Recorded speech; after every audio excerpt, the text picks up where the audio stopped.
Sizda eroziya mavjud, kuydirmasangiz rakka aylanib ketadi deb sizni ham qo'rqitishganmi?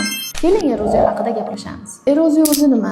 Eroziya ya'ni tibbiyot tilida ektopiya, bachadon bo'yni ichki qavatida joylashgan bir qavatli silindrik epiteliyni tashqariga, bachadon bo'yni tashqi sohasiga chiqib qolishi natijasida bizga eroziya bo'lib ko'rinadigan oddiy holat hisoblanadi.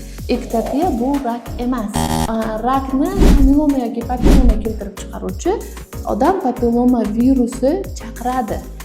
Siz eroziyani kuydirishdan oldin albatta tekshiruvlardan o'tishingiz zarur. Kolposkopiya, bachadon bo'yni sitologiyasi hamda odam papilloma virusiga PCR tekshiruvini o'tkazishingiz zarur. Va shundan keyin sizda ushbu eroziyani kuydirish kerakmi yoki kerak emasmi degan xulosalar beriladi. To'g'ri, ba'zan ektopiya kuzatilgan holatda ham kuydirish tavsiya etiladi. Ushbu holatlarni izohlarda yozib qoldirdim. Agar sizni ham shu kasallik bilan qo'rqitishayotgan bo'lsa, menga murojaat qiling. Kerakli tekshiruvlar o'tkazilgandan so'ng kerakli tavsiyalar beriladi.